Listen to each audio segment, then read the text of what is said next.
setup videos are incredibly popular on YouTube, but I've only ever made 2 of these videos myself.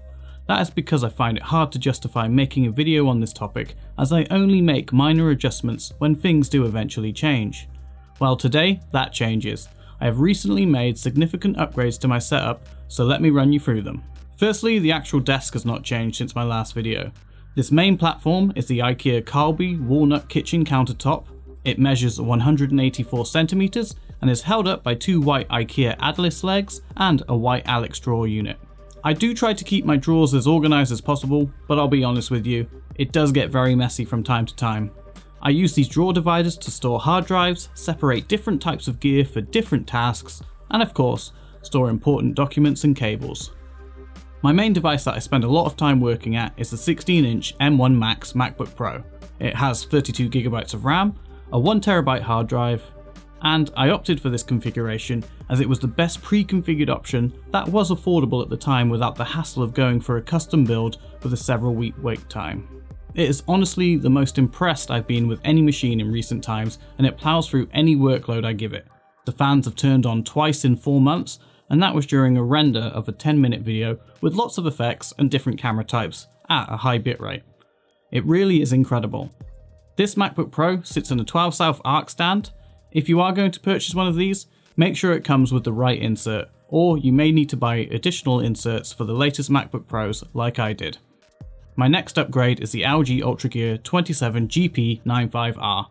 This is honestly one of the best value monitors I found while researching what to replace my old curved gaming monitor with.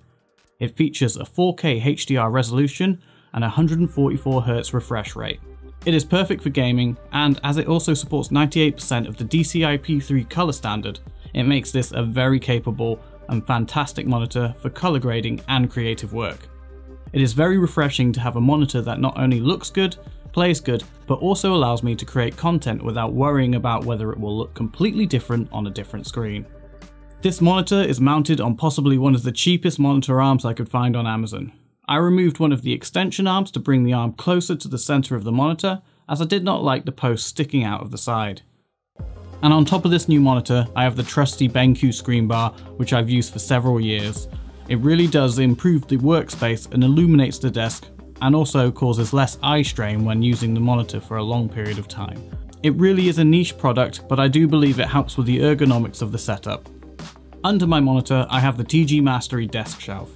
This was purchased from a seller on Etsy who allowed me to request changes to make it more like the popular Grove Made shelf.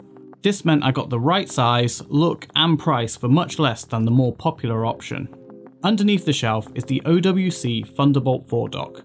This dock is great when I need to connect my MacBook Pro to my monitor, while also offering me plenty of options to expand with its array of extra ports and the ability to charge my MacBook Pro super fast using one Thunderbolt cable.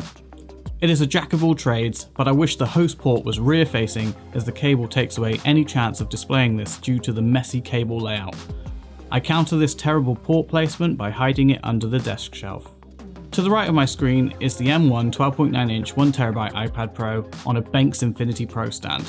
I love this combination as the stand takes up no space at all, it looks sleek and stylish, it rotates, and it makes a perfect companion for the iPad Pro.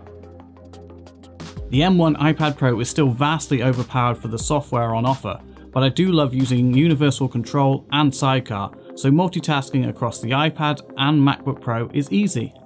The iPad Pro screen is also outstanding and amazing for color referencing and grading. Another handy feature of having my iPad here is, when I'm working, I can have any media content playing in the background without taking up important space on my monitor.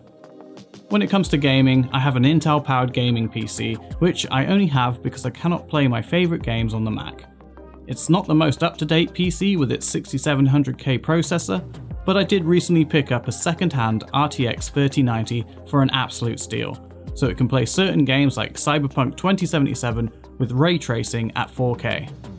This all sits in this Corsair case which I purchased as the front faceplate stood out to me and looked more appealing and, dare I say it, more mature than most cases on the market today.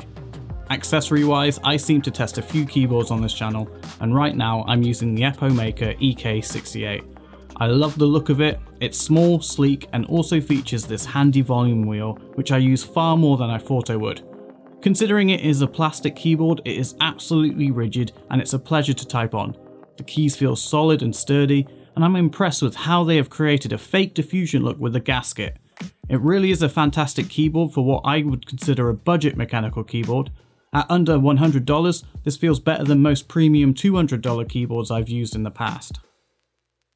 I connect this keyboard to my MacBook Pro using Bluetooth, but with my PC, I like a wired connection as to avoid any latency when gaming. The cable I'm using is the AOHi modular USB-C cable. It's a premium cable which comes with multiple lengths of extensions that screw together to make the perfect size. I really like the way it looks as it is yellow and it complements the keyboard really well. It is also one of the most premium packaged cables I've ever received and includes a handy travel case if you wish to take it on the road with you. This cable also supports charging up to 240 watts, so if I change the color scheme of my keyboard, this will be a fantastic cable for anything else I decide to use it for. When it comes to mice, I'm still using the Logitech MX Master 2S for creative work, and I've upgraded to the Logitech G502 Plus wireless for gaming on my PC. I love the feeling of the G502 having moved over from the G Pro wireless. I found the G Pro wireless to be a bit too small for my hands, and all the extra buttons makes this G502 similar to my MX Master, so there isn't a huge difference when hopping from creative to gaming. However, I really hope that one day Logitech offer their gaming mice with the ability to connect to multiple machines like their MX lineup of products, so I can have one mouse for multiple uses. To keep my day-to-day workings pain-free, I use the Delta Hub Carpio V2 to reduce any wrist pains when using my work mouse.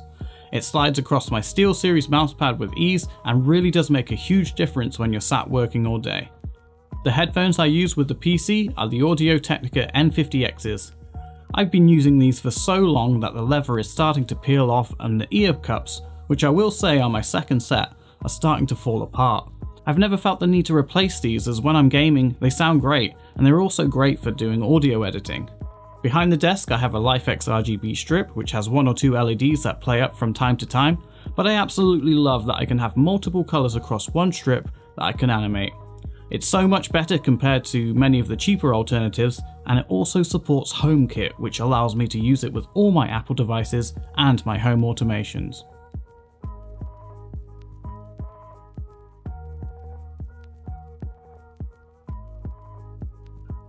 Under my desk and on top of this neat power strip box is the OWC Mercury Pro U.2, which I use to back up all my YouTube products. I have it connected to the OWC Thunderbolt 4 dock with a 2-meter Thunderbolt 4 cable.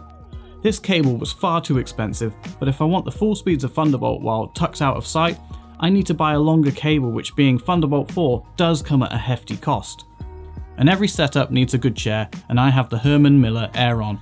I found this on Facebook Marketplace for an amazing price of £20. You should really look on Facebook Marketplace for bargains like this because some people do not realise what gems they're sitting on. To complete everything, I have cable guides stuck to the bottom of the desk and behind the drawers, which I have carefully routed all my cables through. There is also a headphone hanger, a large IKEA bulb, a small walnut tray to store useful items like wireless earbuds, a hard drive and that ever important microSD card adapter which you always end up losing sight of, and a few knickknacks in between. All in all, this is my setup going into 2023. It isn't perfect, it isn't overly flashy, but it absolutely works for me. If you want to find out more about any of the products featured, I've left links in the description of this video. Thank you so much for watching.